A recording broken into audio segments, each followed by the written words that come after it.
Hello, Warhammer fans.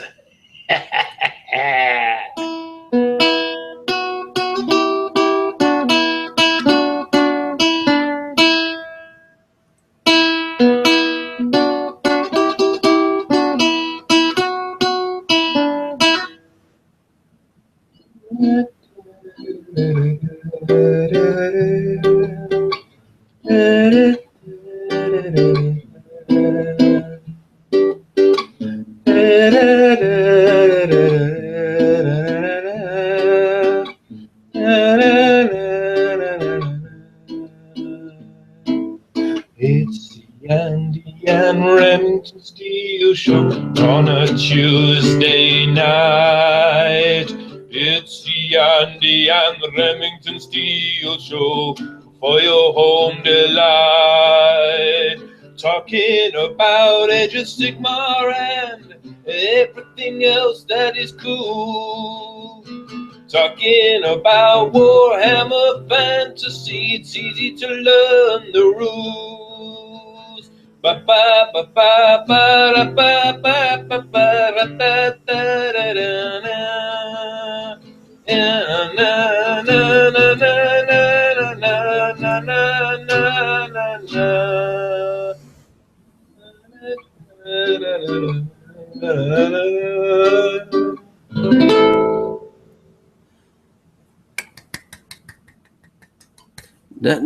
No, indeed, Mr. Remington.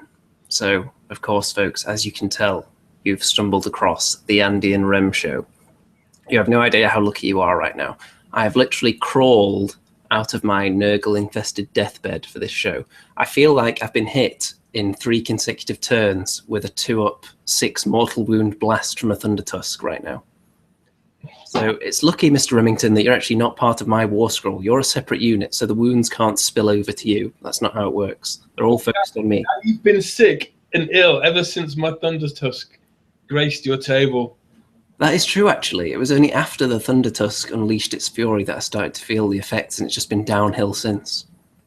However, people needn't worry, though, because I am currently nursing this cup of ginger and lemon tea, which came as part of an order from the Dice Bag Lady / Bad Squiddo Games. That's right. She does provide tea bags in all the orders. That's great, man. Just another gift for you. Here on my own in the cold. Well, if you place an order, then you'll get a tea bag, won't you? Mm-hmm. There you go. So hopefully that's going to keep me on a level that I can actually perform to my fullest abilities, and I'm not going to have to run away in the middle of the show and abandon all the viewers, because that would be terrible. So before we get into the meat of the discussion this week, let's discuss the crust first of all, which is, of course, the users in the chat right now. Let's see who we've got. We've got Amorai Westgate. We've got Bazooka J Rambo, Big New Prince. Not seen that name before.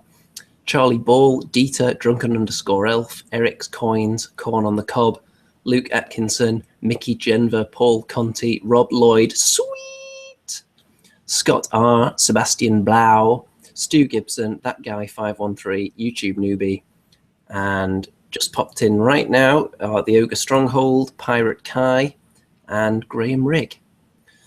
So, how are you, Mr. Remington? You mentioned Ratface. Did I? Well, they weren't on the active users list, so they mustn't have commented in the last couple of minutes. That's my favourite name at the moment. You're not a fan of Corn on the Cob? I don't know, I quite like Rob Lloyd. Sweet! I think that's quite a sweet name, dare I say. So, you've not been ill, have you? No, I've been on my holidays. It's been really nice. Just been painting loads. Went up to Warhammer World the other day. Yeah, we're going to hear all about that. Made a couple of videos. Got this real nice little bit of software for my Mac called Squinium. Basically, it just records whatever you see on your Mac screen, so you can just do live band reports and click through the pictures and not have to put it in iMovie or anything like that. So I've put a couple of reports out there, so check out my YouTube channel, Remington Steel, and you can see the adventures that I get up to at Warhammer World. You certainly should be checking out Remington Steele's channel, especially if you're a big fan of 3 to 4 year old videos about halflings. Everyone's a fan of that kind of content, though. That's the stuff this community was built on. That's the foundations. So, before I potentially keel over and die, shall we dive straight into some of the content for this week? Yeah. So let's get the old screen share rolling. I did tell people, by the way, that we're going to be running a Kickstarter to get you a decent haircut. What a decent haircut, man. I don't know about that. Fresh, man. It's just whoosh. Fresh isn't the word I would use. Just want to put your hand through the hair like that, you know, and it's still in place. That's called grease, I think.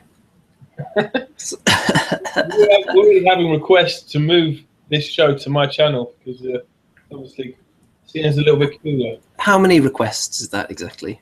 One. Well, there you go. From Mickey Denver, my darling. So here we go. We've got some new releases for Age of Sigmar, first of all, including tickets to Warhammer Fest, which is apparently £20 for the Saturday. And the child ticket is only £10. And the Sunday is the same. So if you want to go to both days, they don't seem to have a combined ticket. So £40 if you want to attend Warhammer Fest. Let's have a look at the date of that, shall we? In big giant letters, the 14th of May. Well, there you go. Oh, it's got Warhammer 40,000 on it. That moves it down a couple of rungs on the ladder, if you ask me. Not going to be much of an event if they're allowing all the riffraff in there instead of just the AOS A-list. So I'm not sure all of these really qualify as new releases. The likes of the Dracothian Guard we've already seen. So I'm just going to get completely off this now and go for the pre-orders because that's where all the juicy stuff is. And right there you can see the Realmgate Wars Godbeasts and the digital edition, which actually saves you more money than usual. Look at that. You're saving £5 and 1 pence. So what is this? Is this a bunch of war scrolls for like new monsters? Well, you'll be disappointed if you buy it thinking that. Let's go and look exactly what it is here. I'll read you the description in all its glory. The opening salvos of the Realmgate Wars are complete. Cities have been rescued, realm gates liberated, and civilizations wrested from the iron grip of the ruinous powers. But this was merely the start. Chaos is hardy indeed, and regrouped in hordes to wage terrible war against the Order. The struggle continues in the Realmgate Wars. Godbeasts. Unimaginably vast zodiacal creatures. Would that be zodiacal or zodiacal? I've never heard that word before.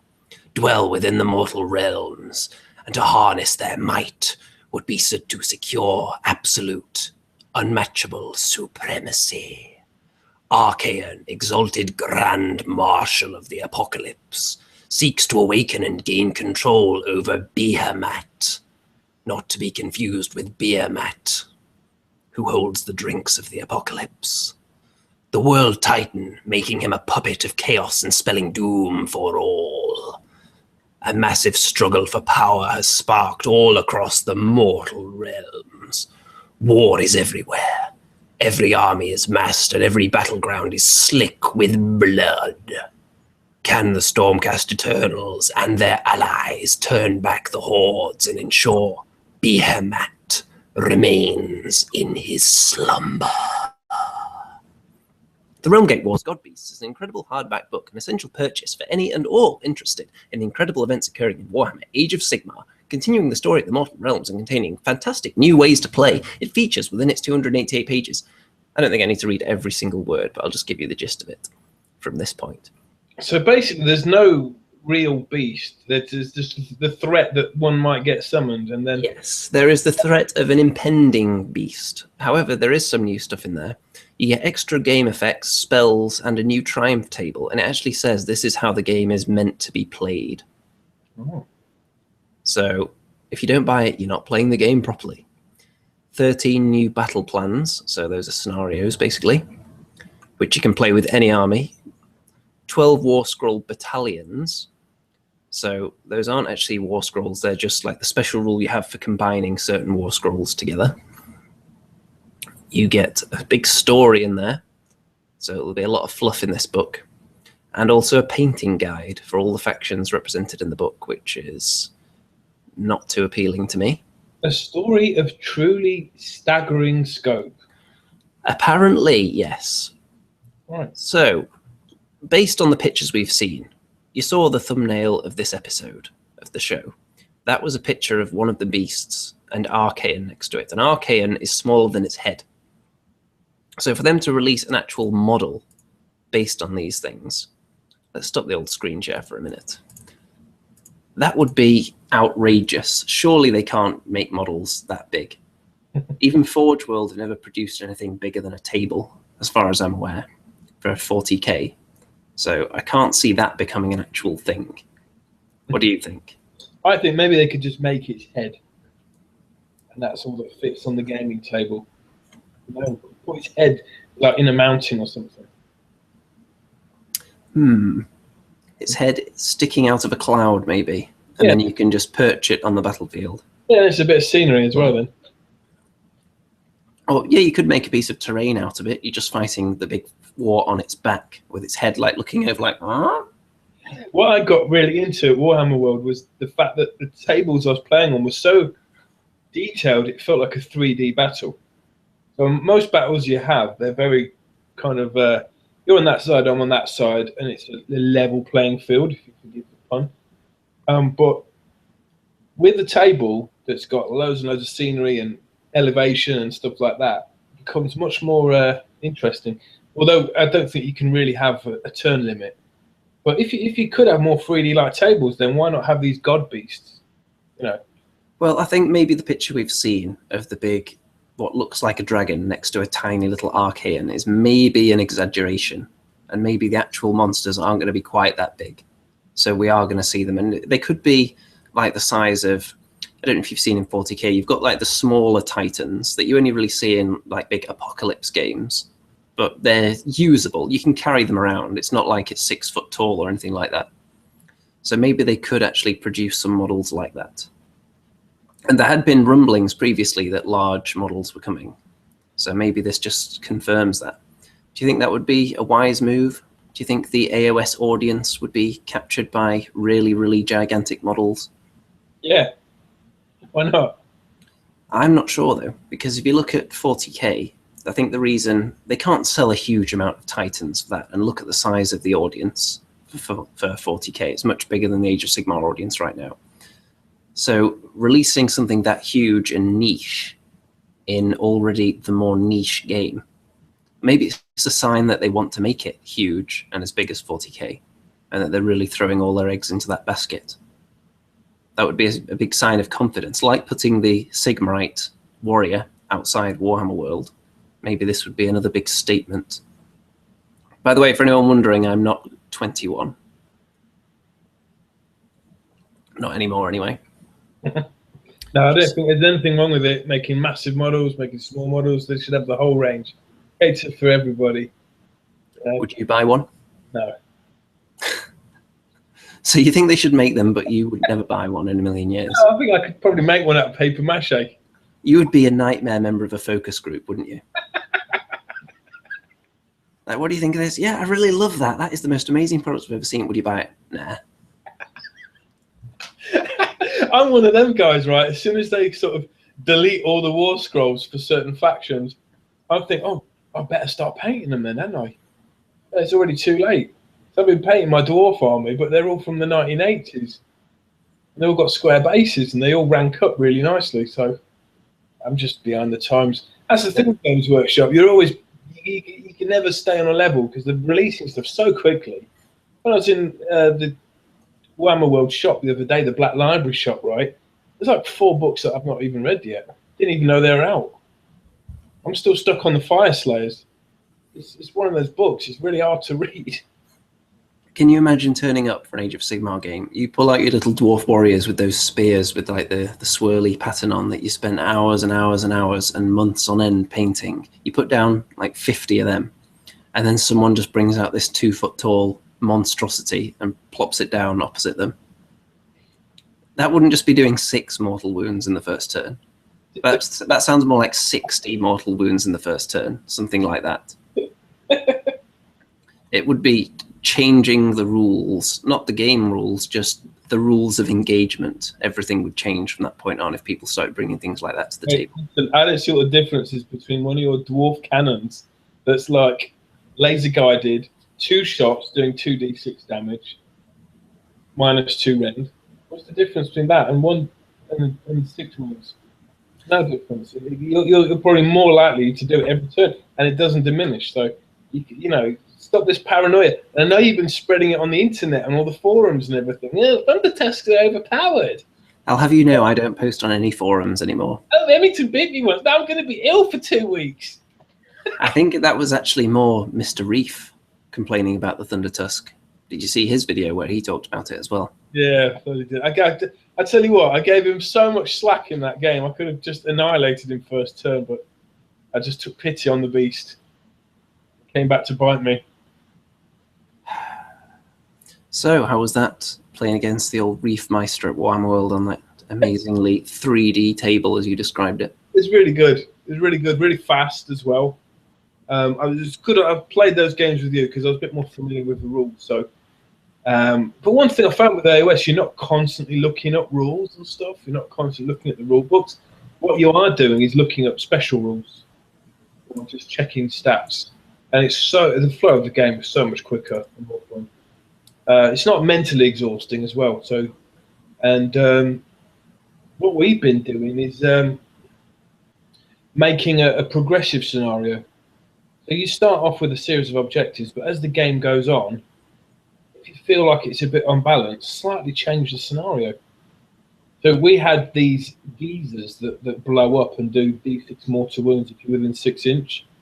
And on the first turn, you roll a d6, and that corresponds to the geezer that blows up. And so I've been at tournaments where there were a couple of old geezers that looked like they were about to blow up. Yeah. Sure you have. And then, so what we did, we adjusted it. So every turn, an extra geezer goes off. So turn 3, 3 geezers go off. So it just became, the game became a lot more dramatic. Put it that way. Right. Did you find that your extensive knowledge of ogres now puts you at an advantage compared to when you first started playing with them? Because you've had a few games with them now. You're a master of ogres, it's safe to say. I love the game. Yeah, I tried out an Ogre Butcher for the first time, and they have a great spell called the Great Moor or something more. And it's a nice spell, put it that way. It's just like this chompy thing. It does D3 mortal wounds, right? And then you roll a D6. If you roll 4, 5, or 6, it chomps again for another D3 wound. And it just keeps chomping until you roll a 1, 2, or 3. So I like that one a lot. Yeah, it was cool. Well, I think it's good using magic for the ogres. Monoblast didn't do very well. They got blown up by a geezer. The Mourngul didn't do well. They got blown up by a geezer, and then Vander's Hammerhand topped one on the head and knocked him out. So, I don't know, certain troops seem to be doing consistently well, like the Thunder Tusk, Lead Belchers. What's their bloody name? The guys with the double-handed weapons, Iron Guts. So, yeah. Have you got a feel for how you're supposed to be playing the army and what strategies you should be using with them? Or are you still just throwing things out there and going nuts? No, you can't go in there with a strategy. I don't think you can. Because there's so many. Spoken like a true general. No, there's unpredictables. No, well, like Pep Guardiola, you should know. Pep Guardiola is coming to Man City, right? He's meant to be the best manager of all time, right? His philosophy is to win. That's it. It doesn't say, oh, we've got to play the Ajax way. We've got to play the Barcelona way. No, you play the way that makes you win. He does extensive research on all his opponents. So is that what you do? You tailor your style of play to what's facing you down on the other side of the table? Well, I brought all my ogres, right? And then I thought Reef would bring a sizable force, but he actually hasn't got that many models. This is somebody that's pretty much got all the 8th edition armors. So he just brought his Stormcast, and it was basically the starter box. That's all he had. So it was a meager force. Not put it that way. I had about 75 wounds worth, and he had about maybe 40 wounds worth. The thing with the Stormcast I've found, it's tempting because each one of them is individually quite powerful. you think, well, I'll just spread them out and treat it like it's just a horde of models, just these 3 or 5 guys on their own, when really you have to focus them in a bit. Otherwise, you do just get swamped and bogged down in the more superior numbers that you come up against. Yeah, absolutely. Every time I play the Stormcast, whenever they've spread out, you can finish them off really easily. It's really important they stick together, and you let your prosecutors do the flying about and spreading out the play. You can occupy units in other parts of the table without necessarily having to engage them in a head-on fight, like, for example, a Mangler Squig, who would possibly charge into them with prosecutors. That would just be crazy. Yeah, I think as soon as you get shooting in that army, it takes on a different look, you know. And also the Dracoth riders, you know, if you can get some of those. So there are lots of different ways you can go now with Stormcast. But if you've got just the starter set, I think you're already behind the times. We've got a comment that you might not like here from Mr. Stu Gibson. 3 times he's appeared on this show. That makes him a veteran, so he should know what he's talking about.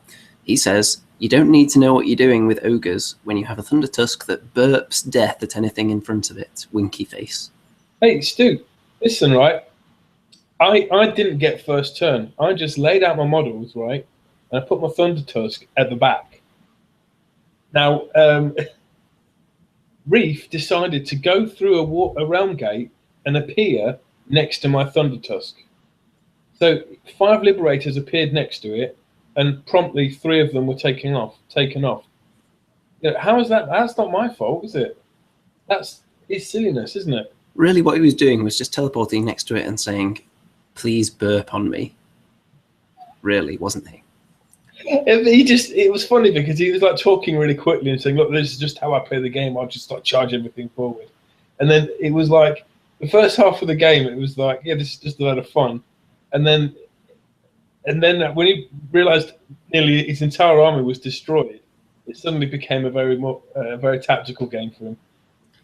Did he think maybe because he was off opposite the table against Mr. Remington Steele, renowned for his laid-back, light-hearted attitude to gaming, he thought, well, I can just take it easy and we could just have a nice friendly game and I'll still steamroller him. And then he found out that actually your extensive knowledge of ogres and their synergies caught him off guard. He didn't know quite how to react. Is that what you think? He didn't have the tools, did he? But it was also the dice went against him because we rolled to see which side the objective would be. And it just so happened it landed right next to my Thunder Tusk again, where the objective was. So, you know, I think the only thing he could have done is maybe shot his Dracoth attack. He has like a flame attack or something, like a breath weapon or something like that. Maybe he could have used that, but, you know, he didn't have the tools, did he? I took a little bit of everything. I had shooting, I had magic, I had good combat, and I had good movement.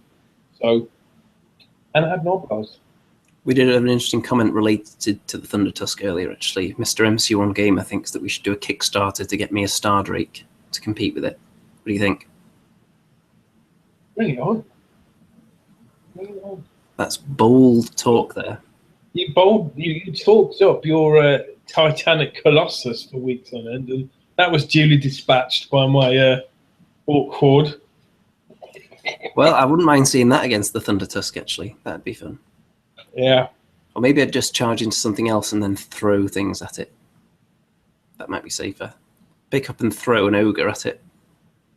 What do you think? I was listening to a couple of podcasts. There's some really good ones out there. Heathen Hammer and Garage Hammer today while I was painting, and they were talking about the new books. And one of the books features the Seraphon and a kind of a story from their point of view and all about how they communicate and stuff. So that's what I've been waiting for. It's also got some Skaven storyline in there too. So they are releasing stuff that's not just Stormcast, you know. So I can't wait to get mitts on that one. Speaking of the books, I am considering placing an order for the Grand Alliance Order book. Because people have been asking me my opinion on certain things in it. There's supposed to be something really juicy in there for the old Dwarden. So I'm thinking that if I get that, it might just push them to that next level. Yeah, I might pop in the shop and get it. It's only £20, isn't it? Well, yeah. It's not like some of the other books where you think, well, actually, do I really want this Fire Slayer book, for example, for whatever it is, £40 or something? And then a couple of months later, they'll just release 2 more units. And it's an incomplete book then. And then you have to get like the Fire Slayer Inferno edition to get the other units with their own book for another £15 or so. But I think the Grand Alliance Order, that's pretty much not going to be destroyed in terms of if you play Empire or Dwarves or something, then that is your book forever, I think. I don't think they're going to have updated war scrolls for, let's say, an organ gun ever again, probably. It's only going to be new stuff from here on out, most likely, isn't it? I wish they hadn't put a big Celestian Prime on the front cover. You know, what would you like to see on the front cover? A montage of different races, bounding forward, leaping into battle. Right, let's have a quick look into the old comments. Someone was asking if we spoke about the Godbeasts already. And yes, we did touch on it. But what do you think this means for the world in general? Because previously we thought, well, we know what the big, most powerful beings in the whole universe are right now. Obviously, like the Star Drakes and Archaean and Nagash and all that nonsense. But now, if there's something that's hundreds of times bigger than them, which may eventually be in model form, where is it going to end, do you think?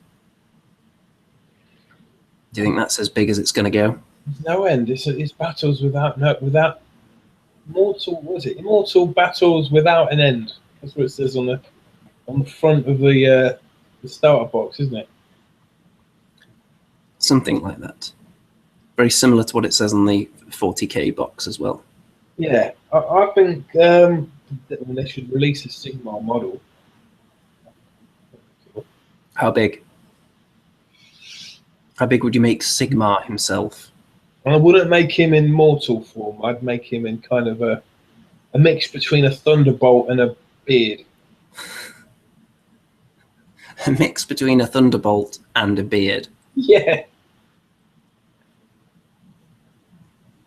I'm not sure how that would actually look. How would you make that into a model? Well, so you would have it like he's a big, gigantic, bearded deity of some kind that's half turned into a thunderbolt.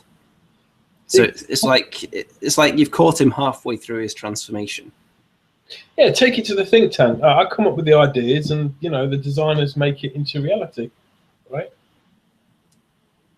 Well, there you go, Games Workshop designers. Thunderbolt, beard, merge the 2 ideas, see what falls out. Go nuts. It's got the Remington stamp of approval already. So is it time for what the hell is that? Because I know that's what you're waiting for. I know a lot of people out there are waiting for that. So don't hold them in suspense any longer. Let's get right to it, shall we? All right. So if you missed last week's show, there's a new segment to this, the Andy and Rem show. It's called What the Hell is That? And I show you a tasty model, or it could be part of a model, or it could be something that represents something else from Warhammer in the past. You got to put the pieces together, tell the story. What the hell was that for last week was definitely your new hairstyle, wasn't it? What's wrong with my new hair? I used to have it like this all the time, It's just nice and... Yeah, it's fresh. That's what I can say. Fresh. Here we go, the most dangerous part of the show. Okay, close your eyes a sec while I get this. Mr. Remington starts screen sharing. Okay. I've learned now to just Here we focus go. on me. Here we go. Can you see that? Right. Okay. I believe we can. What the hell is that? It's quite tiny, isn't it? That's the close of my carpet, that is, but it's also a shield. All right, but what does it signify? Tell me the story. I'm going to tell you it signifies. What it immediately says to me is either really, really moldy and disgusting chicken leg that someone's just found behind a radiator or a sofa, or maybe a tree. It was painted by myself about, I don't know, it's been 23 years ago, something like that. A long time ago. There you go. What the hell is that? So we'll come back to that. That's all you're getting for now. We certainly will. So if anyone correctly identifies what that represents, then they will win our admiration and respect and a Balsa Wood membership for the show, which is highly sought after. Okay, should I come out of that? I'll come out of that. And I think you should. You want to see? This is what I've been painting. Oh, let's go back. Cyborg Miniatures had this really nice offer the other day, and it was just like a third off their miniatures. So I bought 10 of these Duardin women.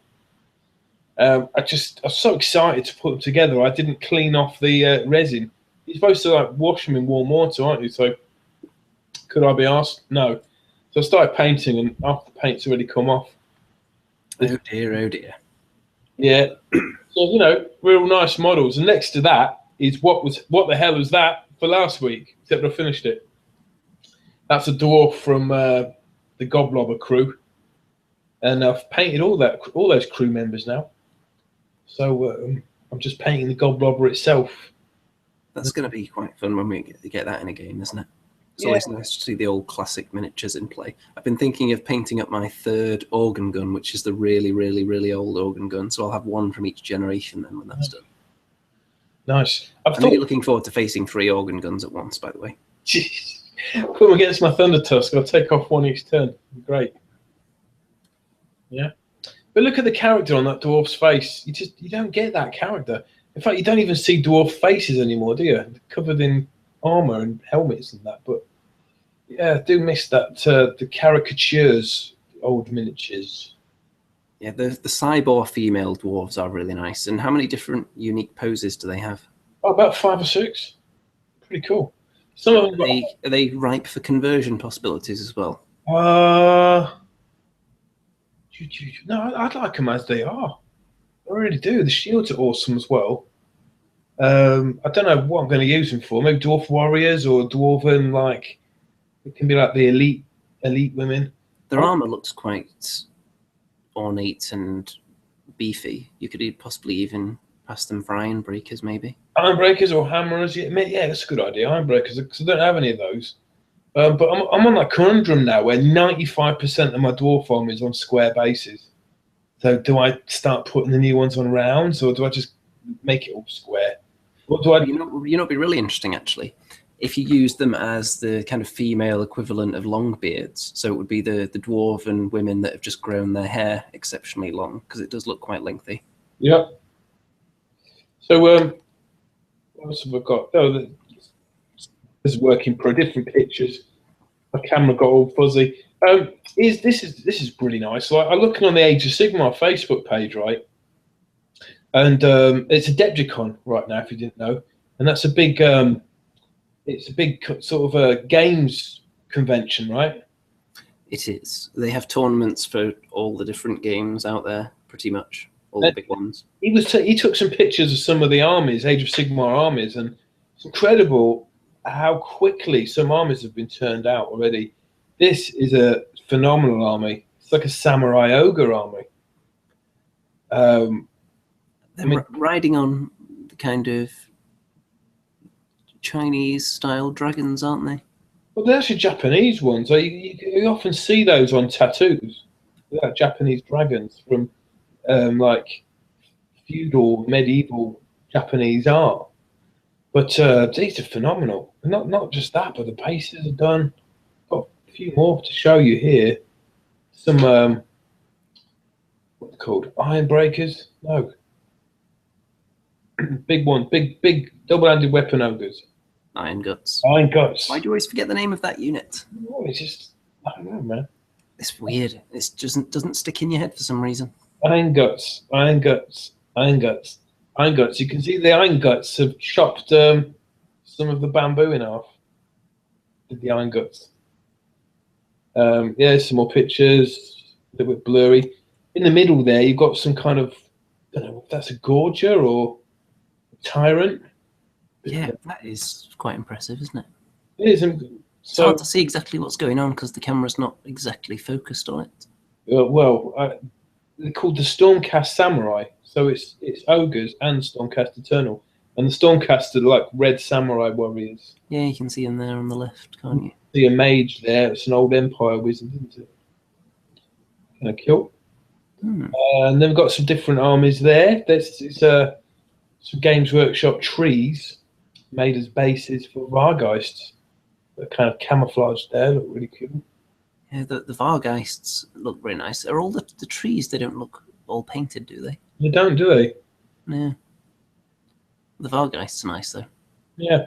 There you go. So, yeah, I should stop sharing now. Right.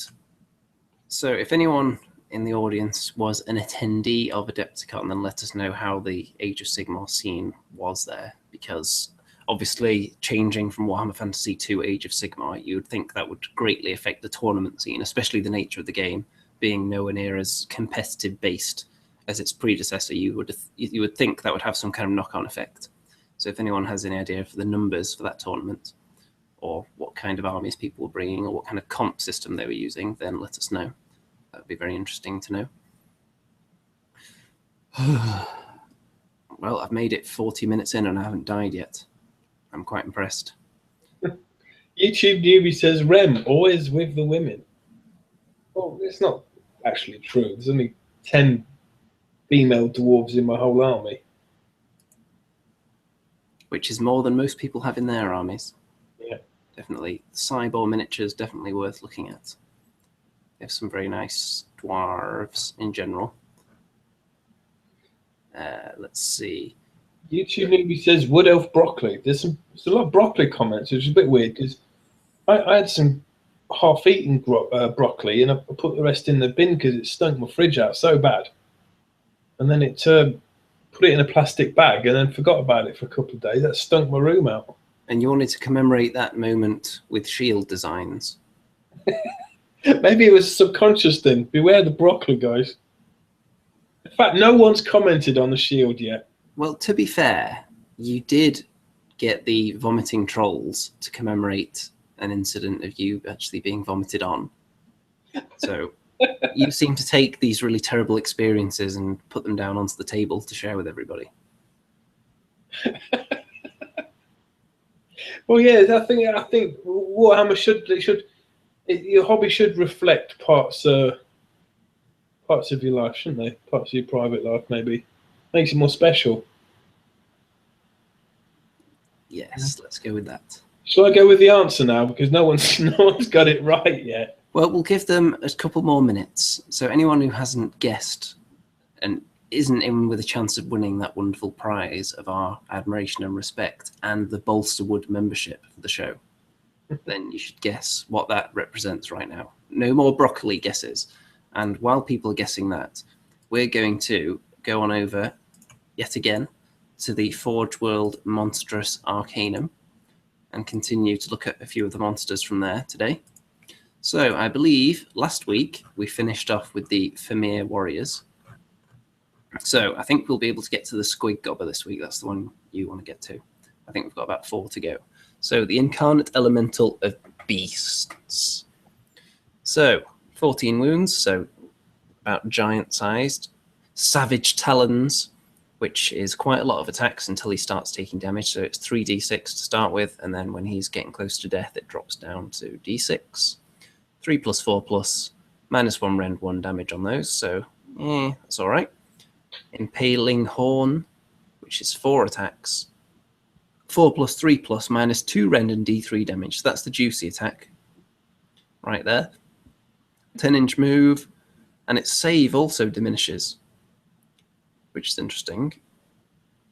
So it looks like quite a lot of this model's effectiveness will hinge on whether it's been damaged or not. Some of them, you see, they retain a lot of their attack potential to the end. Some of them obviously don't lose their save the further they go down.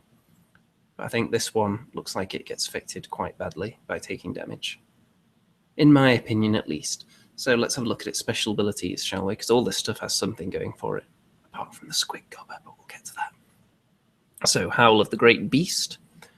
All units which take battle shock tests within 8 inches of this suffer -2 penalties of their bravery, which is quite good, depending who you're against, obviously. amber breath in the shooting phase, blah, blah, blah. Pick a unit within 12 inches. Roll a d6 to generate the number of attacks. Roll a d6 for each attack on a 5, plus a mortal wound is inflicted on the unit. Okay, so that's a nice little bonus of mortal wounds being fired out. The Lure of Spilt Blood. When it makes a charge against a unit which has already suffered wounds that turn, or that is part of an ongoing combat, you can re-roll its charge rolls. So basically, if it sees that fighting's been going on, it gets even more excited. So that's quite nice. Death Frenzy, if this model is slain, you can make a pile-in move and then attack with the model before you remove it. Well, that says to me, you want to attack with it first, as early as possible, because then if it dies, you'll be getting 2 attacks with it. So that's quite tasty. What do you think of this so far? Yeah, I'm just thinking about how to tactically play with these big beast monsters, whether you hold them back so they're kind of unwounded, then you bring them in to polish off units, or do you put them straight into the fray, so if they get wounded and stuff, they're kind of in the action area anyway. But then, of course, you won't be able to retreat very well because your movement diminishes. So I'm not quite sure how to use these big monsters yet. What I will say for this one, when it dies, then the only part of its attack that actually suffers as a result of it being dead is the fact that it's only going to have d6 attacks with its savage talons, because the Impaling Horns isn't affected at all by it being dead. So that'll be quite a potent attack you're still going in with after death, which kind of makes up for the fact that it gets less survivable the more it goes down, I think. Those Impaling Horns attacks are awesome, aren't they? If you can hit with them. We've got the Incarnate of Gobber. I think I just destroyed my throat doing that. So it can draw on the power of the land to heal 1 wound in each hero phase. Okay, that's a little bonus. Destruction and Amber Wizards know the summon spell for this beastie, and it has a casting value of 11. So that's quite high, so you're going to need to have some bonuses to your casting probably before you'd even want to attempt this, you would think. Interesting. Amber Wizards, where do they appear then? Well, I don't know if anyone in the audience would like to tell us, and Mr. Remington will keep an eye on that. So yeah, I think that one's quite tasty. Just its base stats didn't appeal to me too much, but with these extra abilities that pile up, quite good. There's no model for it yet, though. I don't think. I'm not sure. Let's move down to the Incarnate Elemental of Fire and see if that is similar. So, it has the same number of wounds. Yeah, this one has a missile weapon, fiery bolts. The attacks diminish as it takes damage, starting off 3d6 down to d6, 4+4+, -1 rend, 1 damage. 18-inch range, though, so that's quite a lot of shooting ability it's got there. And melee weapons, Tendrils of Fire and Burning Lance. So the Burning Lance looks quite good. 3 attacks, 3+2+, -2 rend and d3 damage. It's quite tasty. Tendrils of Fire, d6 attacks, 4+4+, no rend, 1 damage. So yeah, not too excited about that one. Let's have a look at some of the abilities for this guy. So Ashes to Ashes. Whenever a 6 is rolled to wound with any of the Incarnate Elemental of Fire's weapons, double damage is inflicted. That's a 6+ is rolled to wound, so if you get any boost on that, then you can make it even tastier. So that's quite good, isn't it? At the end of each combat phase, all units within 3 inches of the Incarnate Elemental of Fire suffer d3 mortal wounds. That's quite good. At the end of each combat phase, so obviously it has to still be alive at the end of the combat phase, but if you can get it shoved right into the enemies and it doesn't die, that's going to be dishing out some tremendous damage if you can get it in among lots of different units. Incarnate of Akshi. If this takes place in the realm of fire, then it heals 1 wound in each hero phase. Was that one specifically for... Yeah, that one was... Yeah, that one was just for the realm of beasts. This is for the realm of fire. So depending on which realm you're in would depend which one of these beasts is better, obviously. Yeah, you could have a battle that takes place in one of these realms. So these incarnates could be kind of neutral and attack the nearest thing to it. Or maybe it's something you could you try and capture to use yourself. I'm not sure. But Paul Conti's written back, the resident professor. He said the Amber Wizard appears on a griffin in the old Empire army. Right then. This guy benefits from Bright Wizards because they know the summon spell for him. Bright Wizards, of course, being the nice wizards with the flames all over them. And I might be about to sneeze. I think I can hold it. Going for the old nose pinch technique. We can get through this. So, summon value of 11 again. So, yet again, you're probably going to need some kind of bonus to get this guy summoned. Magma Dragon. Okay, now we're talking. So, 20 wounds. 4 plus save. Bravery 6. Bravery doesn't seem to come up very often for these kind of monsters. And I haven't seen too many abilities that test against your bravery. There was 1 or 2, but not a whole lot. So bravery on a monster isn't that big of an issue. Furnace Hot Jaws and Crushing Claws. Well, this sounds quite tasty. So 4 attacks with that one, 3 plus 2 plus, which is nice, and it starts off at -3 on the rend until it takes 5 wounds. And even then it only drops to... it doesn't drop at all, it's still -3. It only drops to -2 when you're at 9 wounds. So that is a lot of rend from the Furnace Hot Jaws, and d6 damage with each one.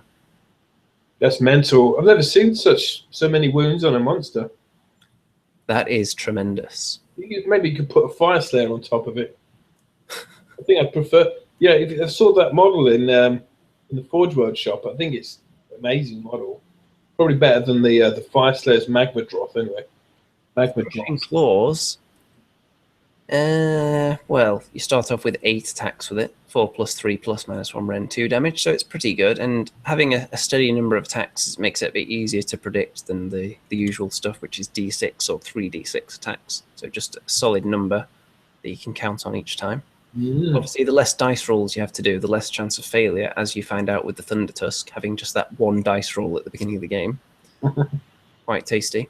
So he's already an absolute beast, this guy, but let's get to his special rules. So Primal Flame, you can re-roll armor saves and wound rolls of 1 for the Magma Dragon if you're in the realm of fire. Nice. Which is nice. Burning Blood, any unit which inflicts wounds on a Magma Dragon in close combat itself suffers d3 mortal wounds at the end of the combat phase. Oh, that's harsh. That's really harsh. Yeah, so really you just want 1 mega unit to be attacking it rather than multiple small units. Don't know what to say. But then looking at the fact that obviously it can just fly around with a move of 16 inches, you may not have a choice of where it engages you. Thunder Tusk. Get your Thunder Tusk within 18 inches of it. That's what I say. Well, I'm not sure that'd help, because it's probably going to be able to dictate when it gets within 18 inches of you, and then it's going to charge you, isn't it? Let's have a look at its final special rule, Brimstone Dragonfire. So it can unleash a white-hot blast of sulphurous dragonfire in the shooting phase. Pick a visible unit within 18 inches and roll a d6. On the roll of a 2+, it suffers d6 mortal wounds, increasing to 2d6 mortal wounds if the target has 10 or more models. So it's a little bit like the Thunder Tusk's ability. And what I just said about going after it with 1 big mega unit, maybe not such a good idea when this ability puts 2d6 mortal wounds on you. Christ. So if you're going after medium to big sized units, this thing is an absolute killing machine. And then if you're going into small units, then this rule is an absolute killing machine. That's just dare I say it, a monster. This is going to rank 10, I think. 10 out of 10 on the tremendous meter. A couple of things have gone to 11 before, but yeah, I think this is definitely a solid 10. Right, let's go down again to the Merwyrm. Beautiful model. Which is an interesting one to pronounce. So 12 wounds on this one, so not quite as many. Have you seen this one then? Yep, I've seen this one in the shop as well. Really nice. Real nice. Right, so it's got missile weapon, chill breath. I read that as chilly breath for a second. Only has 8-inch range on it though. 6 attacks to hit 3+, to wound starts to diminish. It starts off at 3+, and then after suffering 3 wounds, it starts to get a bit worse. Never gets to 6+ though. And -1 rend 1 damage, so pretty good shooting attack. The range isn't great on it though, so really probably mostly going to be using it while you're in close combat, I imagine. Hideous Jaws, 3 attacks, 3+2+. The rend starts off at -3, which is always nice. Anything you can get above -1 is good because some units have that ability where they ignore rend of -1. So going beyond that's always tasty. D3 damage on that, so that's nice. Powerful Tail, D6 attacks, 4+3+ -1 rend. So it's okay. It's just your medium monster, I would say, isn't it, so far? See if any of these special abilities are ridiculous. So, at the end of any combat phase in which it inflicted wounds with its Hideous Jaws, it may heal D3 wounds. Okay, that's quite good. The Hideous Jaws is the one with 3 attacks, so you're probably going to inflict wounds with that. So you're probably going to be getting those D3 wounds back, which is nice. A Merwyrm ignores the effects of all water and swamp type scenery. Okay. Stench of the Deep. That sounds like something you know all about, Mr. Rem. So the air around this beast is filled with an unholy stench. Subtract 1 from the hit rolls of attacks made against the Merwyrm. Okay, that's quite good. Abyssal Predator. When attacking any monster model with its Hideous Jaws, if 6 is rolled to wound, rather than rolling for damage normally, 3 mortal wounds are inflicted instead. So, on the one hand, you think that's good, but you're already doing D3 damage, and the rend is going to be good enough so that most monsters aren't going to have a good save against it. It's still a nice bonus, but it's not as tasty as it might originally sound. Give me an idea, really, to have a full swamp things army. You know, you could have some Fimir warriors. You know, you could have this Merwyrm. You could have the Troll Hag, and you could have you know, what's the Beastmen one called? The Jabberslith. That could be a lot of fun. Right. Swamp. Now, before we go on to the Mourngul, do you want to announce the result of the what the hell is that? What the hell is that? Well, we've had a few close guesses and a few random guesses. Rob Lloyd Sweet said, "Isn't it an old dwarf shield like the ones from Ulthar's King Ulthar's Dragon Company?" You said his name wrong though. It's Rob Lloyd Sweet. Okay. And yeah, it wasn't those. I'm trying to get my hands on that for ages. That box set. But no, let me share the screen and I can elaborate even further. Because we do have a winner, and the winner is Ronnie Dodd, and he's got it correct. Ronnie Dodd. Ronnie Dodd are you a new viewer, Ronnie? I feel like I've seen that name at least once before somewhere. So this was what we saw. We saw this shield. The broccoli shield. It's actually a tree, and I'm not sure what it represents. Maybe it's the tree of life, but this is a design for Scarlock's Wood Elf Archers, which was a box set released in 1987, and it looked like that. Sideways. Yeah. It's holding up a severed goblin head by the looks of it. Yeah, and I should elaborate on that further. So in this box set, I think it was about 10 quid. You got 22 wood elves in the regiment. You had Scarlock himself. You had Glam the Laughing Warrior, which is the guy holding up the orc head. And that was the first appearance of a war dancer, if I'm not mistaken. And you had a wood elf wizard, who was also the standard bearer, and you had a horn blower there. So it was pretty good value for money. Really hard models to paint, because each model was just covered in detail and studs and gems and bonus weapons and backpacks and bags and stuff, you know. Can I just say before you go on that we're not legally responsible if any of the 60+ viewers, I mean that 60+ in terms of numbers, not age, but they would be more susceptible to danger here. If anyone has tilted their head to the side in such a way that they've actually caused themselves an injury, then in no way is this channel responsible.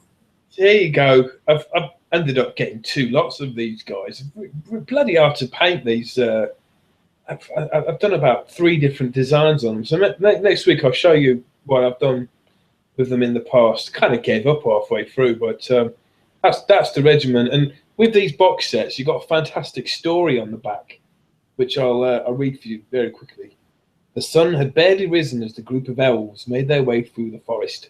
At last they reached the clearing and moved into position around its edges, casting a loose but deadly shadow around the edges of the glade. Scarcely a leaf stirred as they looked up in their positions. Scarcely a shadow moved to betray their presence. In the clearing, the orcs went about their business unaware. Crews were busy cutting down the smaller trees, and fires had been set around the bases of larger ones. Animals of various types hung over the several smaller fires. Most showed signs of having died slowly and painfully, and a piteous squealing betrayed that at least one was still alive. Scarlock's eyes grew hard beneath his hood, and he raised one hand. Araflane war skald lifted his great bronze horn to his lips, and its harsh bellowing note echoed around the clearing. The sound took the orcs by surprise, and they froze for an instant. And in that instant, half their number died as the first volley of arrows slammed across the clearing. One orc, larger than the rest and scarred by time and many battles, began bellowing orders. 2 arrows buried their heads into its hide before it picked up a shield, but with no visible effect. With much shouting and cuffing, it managed to form a dozen or so of the orcs into something approaching a fighting formation, and they backed against one of the great piles of fallen trunks to protect their ranks. From one side of the clearing came a piercing, ululating scream, and a weird figure flew through the air, somersaulting over a stack of timber 3 times an orc's height. The figure, an elf, with his body garishly painted and a great mane of impossibly red hair, ran towards the orcs, whooping with laughter in ferocious joy. The orcs were transfixed by the strange apparition, which charged towards them unscathed through the hail of arrows. He dodged and twisted past their blades and whirled along the entire length of the front rank, leaving a trail of cut throats and lopped arms in his wake, before leaping over the 3 ranks of orcs with another flamboyant somersault, which landed him atop the woodpile, with the orc leader's severed head in one hand.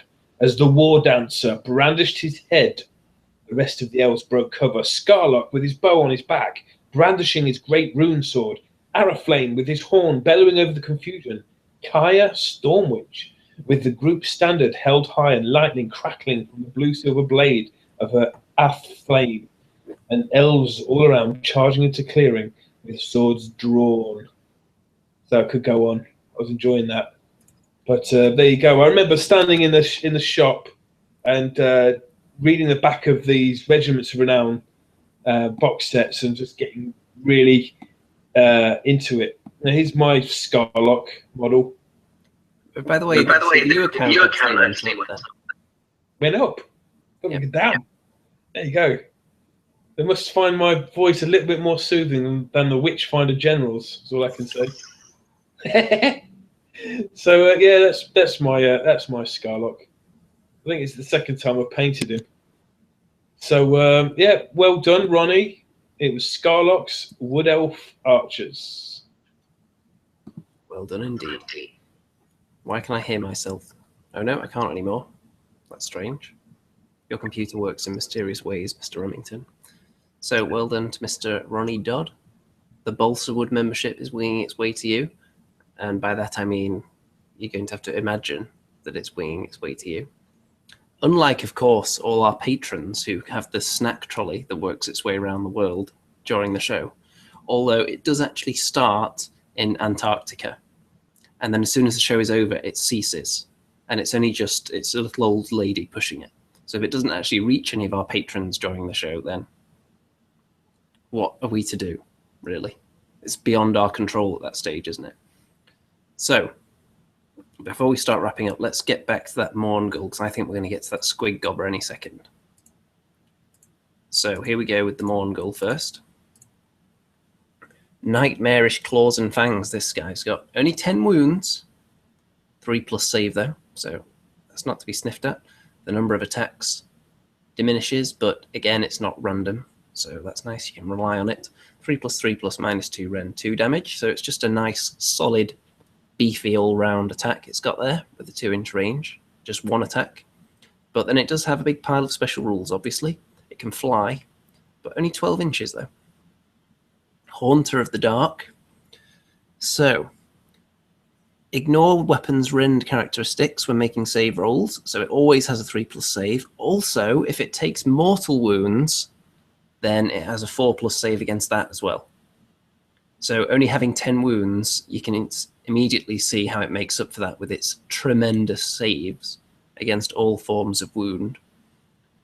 If a hit roll for its nightmarish claws and fangs is 6, immediately make an additional attack. Okay, that's quite tasty. And if you keep rolling a 6, it just keeps generating more attacks. So it should get you a couple more attacks now and then. Devourer of Flesh and Souls. If it slays any models in the combat phase, it heals D3 mortal wounds. So on top of its saves, if you're slaying models with it, which you probably will be doing, then it heals D3 wounds as well. So, sounding pretty good so far. Deceptively survivable when you look at only 10 wounds. Ghastly Apparition. So units from your opponent's army must subtract 2 from their hit rolls while within 6 inches of a Mourngul if their bravery is 6 or less. And subtract 1 from their hit rolls if their bravery is 7 or more. That's quite good. You don't normally see subtract 2 from the hit rolls, do you? Now, I will say this about this model. 1, it's an awesome model. But 2, I think they sold out when I went into Warhammer World. Since these War Scrolls have come out, and since they've put a Forgeworld shop that displays the actual models they're selling, and they actually carry the stock within the shop, they're flying out the door. Literally, I can see why it would as well with these rules. Yeah, they didn't have a Mourngul on display because I think they must have sold out or sold the last one. But I mean, MC1 Gamer wants 2 of these fellas. I mean, of course he does. They're really good. Of course, Death Wizards know the spell to summon it, and it has a casting value of 10, which is not quite as crazy as some of the other monsters we've seen so far, even though the rules are pretty nuts. So really, it's really deceptive, because when you just look, only 10 wounds, but most of its rules are to keep it alive, really. Yeah. Because it's got the save against mortal wounds, it ignores rend, it can heal wounds back, and then also it's taking away from your hit roll. -2 if you put it against the right units. It's amazing. Really good. I mean, do you know if you had 3 wizards in your army, would you be able to all try and summon the Mourngul? Because it's pretty hard to summon. You need a 10. Well, you would have to be stacking up your summoning bonuses, wouldn't you? So there are various pieces of terrain or abilities and command abilities and whatnot, whatever you've got out there that can help your casting. Yeah. Then you want to be stacking all those up whenever you're summoning anything big like this. But if you've got multiple wizards and there's nothing else you feel like summoning, then they could just take turns having a go at it. It's like a 1 in 4 chance of summoning it, isn't it? I suppose on 2d6. Not a huge chance on just the base 2d6, but like I said, you would want to boost that up. Now, here we go. This is the big bad monster which we'll have to offer. We've given all the monsters so far at least an 8 or more on the tremendous meter, surely. And when it comes to the Squid Gobber, a model that cost £46. Surely we're going to have to push the scale up to 12 or 13 for this, aren't we? Shall we dive in? Oh my god. So 5 wounds, bravery 4. It has a move of d6, which isn't very high at all, but it is a big untamed squig that's just spitting at the enemy, so surely you don't need to move it that much. 6+ save, never to be trifled with. It can spit squigs, and that is 4d6 range. So an average range of 12-inch shit. Well, ish. It's more like about 14 on average you're going to get. Which, when you combine that with its d6 move, that means it has a threat range of upwards of 17 inches at times. No, because it can't move and shoot. Oh no. Wow. Is that right? Yep, we'll come to that later. But Oh dear. it's the worst. It's probably the worst. One of the worst models. I mean, it's actually a beautiful model, brilliant.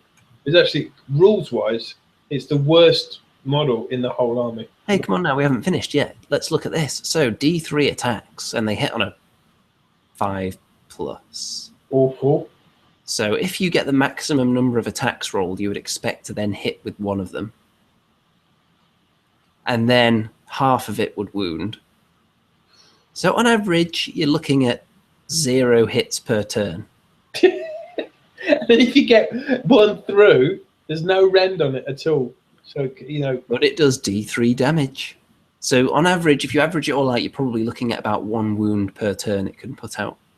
So it's not going to really hurt a unit. It's not going to hurt a single model, really. Well, let's not go too crazy until we've read the abilities. So the Squid Gobber cannot make charge moves or pile-in moves. Okay, so it just can't fight in melee. How's that a good ability? I mean, but it does have this ability, though. On any turn in which it has moved, it cannot do it if it has moved that turn, because it needs to be staked down and coaxed with pointy objects in order to open fire. Roll for range every time the Spit Squig attack is made, but before you declare a target. Well, that's not so bad then, because you figure out the range before you decide who you're shooting at, so you're not going to come up with a situation where you roll low and you're out of range. You can just pick a different target. You can pick who you want. Doesn't mean you're going to hurt them. Yeah, you're probably not going to hurt them. It has potentially a very short range. It can't move to get closer, and it only has 5 wounds. That is pathetic. It's awful.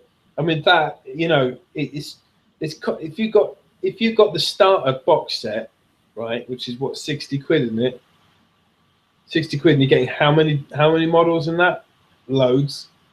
This one costs £46 for one model, and it's worse. It's got to be a mistake. Surely it's got the wounds should be mortal wounds because they're like acid squigs being blown into your face. The attacks should be D6 attacks. To hit it should be 4+. The damage should be D6. That'd make it a bit better. What are the tiniest changes you think, without making it overpowered? What's something that's just silly? The fact that it can't move and shoot, I think, is really bad. If it had a 2d6 move and it could also fire, that would be one thing. But then its shooting attack would still be absolutely awful. Its shooting attack is probably worse than one Ogre lead belcher. It's worse. One Ogre lead belcher is better than this monster because it's better in combat. It gets rend on the damage, and I don't understand why it only has 5 wounds. It's massive. It's so disappointing. I thought that was going to be the centerpiece of my army, and now I mean, a pump wagon is probably better than this. I think it definitely needs at least 10 wounds, and then you can have its abilities diminish a little bit. Maybe the to-hit roll starts off at 3+ and drops down to 5 when it's almost dead. That would be a good start. With only D3 damage, D3 attacks and D3 damage with those mediocre rolls there. It just needs a total overhaul, I think. I don't think there's one thing you can do that would make it better. You just have to completely rewrite the rules to make it even halfway useful. I mean, it's just my looking at the one Forgeworld monster that I buy turns out to be the one that gets -1 on the tremendous meter. Yeah, we definitely have to move the scale down into the minuses for this one. I don't think we've ever rated anything on the tremendous meter that was this bad before. I can't remember a unit in the game that's this bad. It's really bad. If you look at the Clash of Empires comp as well, I think it's worth 2 points, which is like something like 2 units worth. You can get 2 units or this Squid Gobber. Is there something we're missing here? Is there some synergy for the destruction or moon clan or squid gobber keyword that we just aren't looking at right now that makes it absolutely amazing? Well, if you've got an if you've got a night goblin shaman, I think you can put sneaky stabbing, which gives it a +1 to hit. Well, that doesn't improve matters that much. No, I mean the attacks should be more than D3 because it's spluttering out multiple squigs. So there should be D6 attacks. You would have to invest so many buffs onto this thing to make it even average, when you could just take 10 goblin archers that would be better. Yeah. It's truly awful. Even if it had some ability that was somewhat out of reach, like if you take 3 of them, then suddenly they become amazing. That would be one thing. You could see what they were going for with it. But I don't understand what their intention is with this monster. Do they just think it's the coolest looking one so they can give it the worst rules and it'll still sell? Well, if you compare it to the colossal squig, is that how you say it? The giant Yes. colossal squig, which is amazing. You know, something like 4d6 attacks or something like that. It's just really horrendous. I think we need to petition them on the Age of Sigmar Facebook page politely. We don't want to be getting abusive on there and getting all our audience banned from their official Facebook page. But I think people need to go on there and ask if there's a mistake with the Squid Gobber War Scroll, because it's far worse than a rock lobber. And that's pretty bad as it is. Surely a Forgeworld monster wouldn't be this bad. Everything else on here is at least... What's the lowest we've had so far? Was it a 7 on the tremendous meter for all these monsters? Yeah, I mean, this is so bad. It's so bad. No one's going to buy it. You know? Well, I think we're going to have to end on that tonight. And then next time we'll look at, starting with the sneak preview, the Praeton, which presumably is going to be better than this absolute nonsense. Yeah.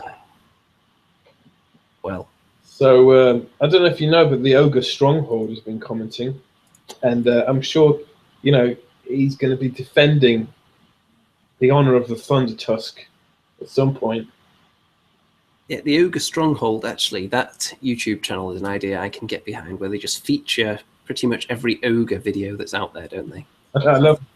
I think we need to have other channels that do the same thing. Don't necessarily make their own videos, just highlight all the videos of a particular type for a particular army. So if you're a fan of them, say, for example, dwarves, you could just go to the Dwarf Stronghold, click on there, and you'd just be able to find every dwarf video across the entire internet. It makes searching a lot easier, I think. So, Mr. Wren. Yeah. You've had an hour and 15 minutes to think about an outro song. Yeah. You've now got an additional 30 seconds or so while I thank our wonderful audience for joining us, especially our wonderful patrons who are in the audience tonight, who support our battle reports, one of which will be coming along fairly soon, actually, if I can stay out of bed long enough to actually edit it together, because Mourngul has certainly got a tight grip on me at the moment. We'll see if I run straight back to bed immediately after the show or not. That remains to be seen. But thanks to everyone who's been commenting away in there. I don't think any one person in particular has been carrying the chat. It's just been a plethora of people posting in there, and it's gone pretty nuts. Everyone is in agreement that the Squid Gobber is the most horrendous beast ever conceived. Truly, truly awful. So, what I'm going to do, ladies and gentlemen, is remind you, of course, to like the video, and after it's over, refresh the page and leave a comment in the permanent comments section so people can see how highly you think of the show for all eternity, since the chat box will, of course, disappear into the ether once we go off the air. And don't forget to check out our Battle Report Patreon. And I'm going to hand things over to Mr. Music.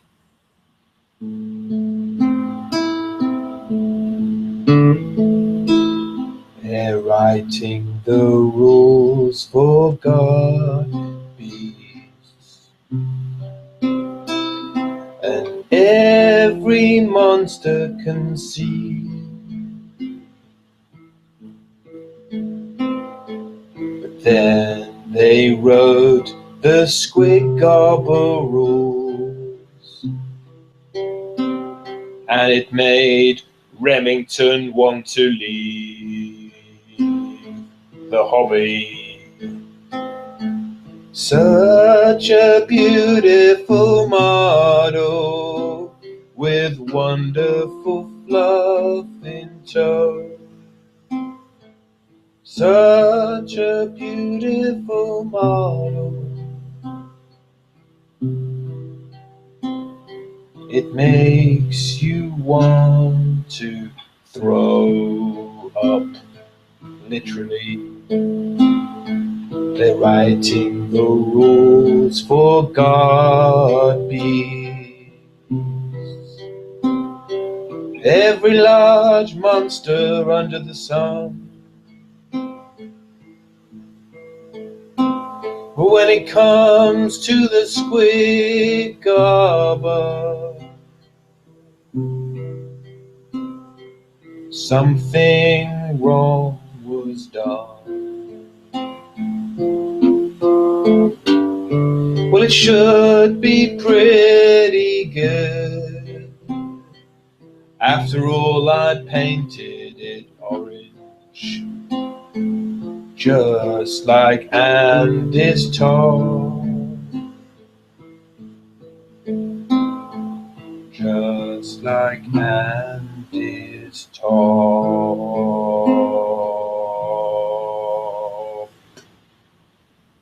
And the rules for it aren't very good.